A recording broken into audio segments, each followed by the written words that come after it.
Chorei muitas lágrimas, porque quando morria ou sabíamos que viria a morrer depois um ferido que nós tínhamos evacuado,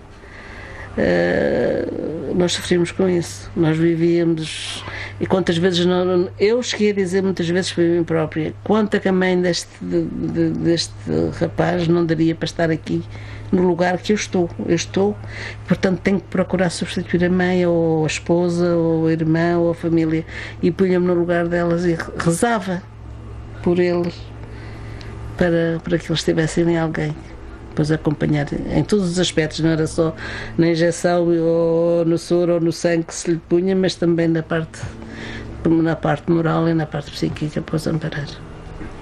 Isto hoje, provavelmente, na memória do tempo, pode não ter a valoração que eu julgo que merece, mas eu julgo que, embora se trate da guerra, do combate, do risco de vida, que estas mulheres, quando se faz a história da evolução do estatuto cultural, jurídico das mulheres portuguesas, deve ser lembrado nessa história.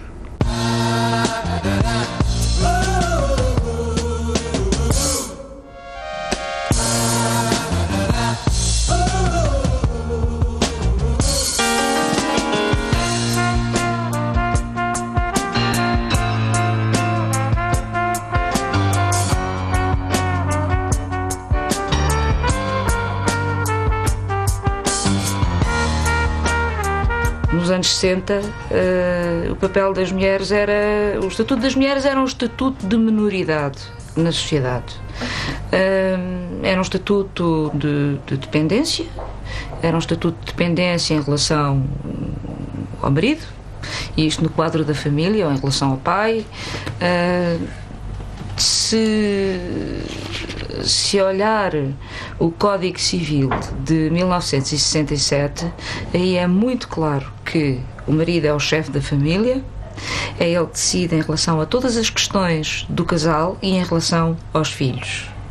Só quando a revisão do Código Civil depois, creio que em 1976 ou em 78, sou péssima para datas, é que as mulheres então vêm a readquirir o seu estatuto de igualdade. Mulheres e homens têm um estatuto de igualdade no seio da família. Ora, a ideologia naquela época era atribuir às mulheres a função de dona de casa, de mãe, de esposa, e efetivamente um dos valores que era mais prezado até pelos educadores nessa época era e características das mulheres mais prezadas nessa época era efetivamente a mulher que era uma pessoa dedicada à família, dedicada ao marido, dedicada aos filhos, e em qualquer desses momentos a atividade profissional era algo de secundário. A minha família praticamente só soube quando eu já lá estava. A minha família, apesar de serem pessoas que viviam numa aldeia, portanto perto de Castelo Branco, compreenderam-me sempre muito bem e foram fantásticos. Apoiaram-me sempre, nunca me puseram obstáculos, nunca me...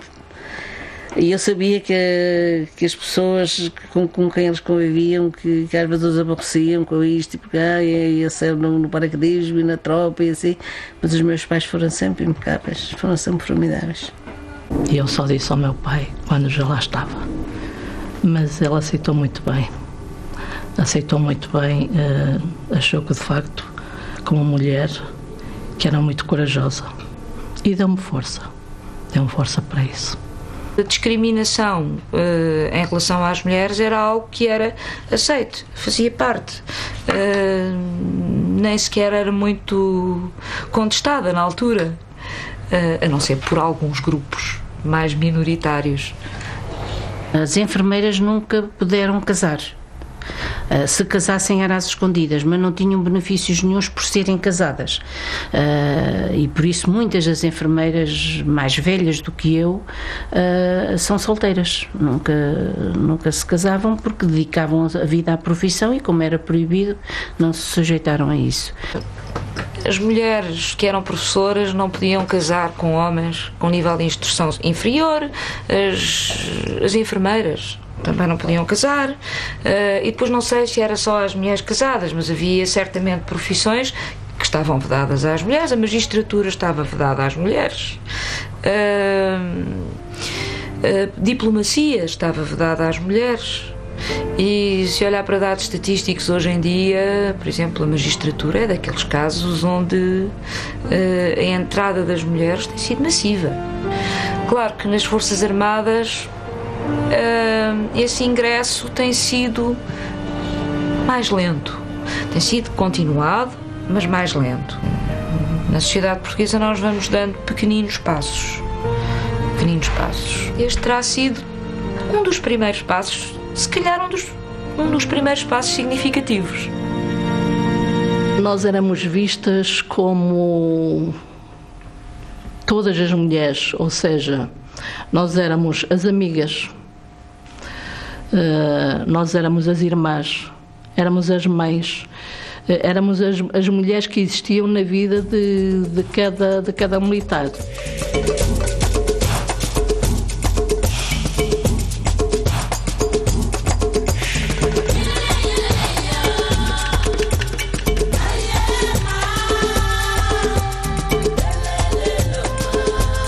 Nós tratávamos das feridas do corpo, mas também ajudávamos a tratar das da alma. As pessoas andavam muito desanimadas da vida, não sabiam o que é que ia ser o futuro delas, se voltariam, se voltariam vivas ou mortas, o que é que ia acontecer. E nós, por vezes, proporcionávamos ambientes familiares para os fazer sentir que não estavam sozinhos, que tinham alguém com quem eles podiam contar nas horas difíceis. Estive à volta de 20 horas no local, com a perna partida e com problemas graves também na coluna, porque as injeções naquele tempo, o avião tinha uma cadeira que tinha uma aceleração de 18 Gs quando saía do avião, eram 18 Gs instantâneos, e a coluna ressentia-se um bocado destas injeções, principalmente quando eram feitas já no limite, como foi o caso da minha.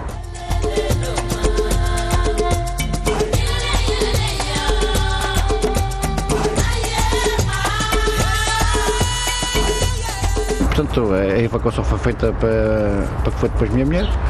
Enfim, é aquele conhecimento que acaba por depois ir se fortalecendo e que levou a que acabássemos já depois de ir do ultramar, de casarmos.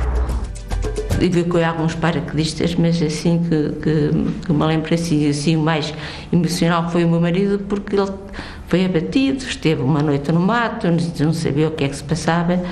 Foi assim, emocionalmente mexeu muito, quer com os paraquedistas, quer com o pessoal da Força Aérea em si. Foi uma das evacuações que mexeu muito connosco.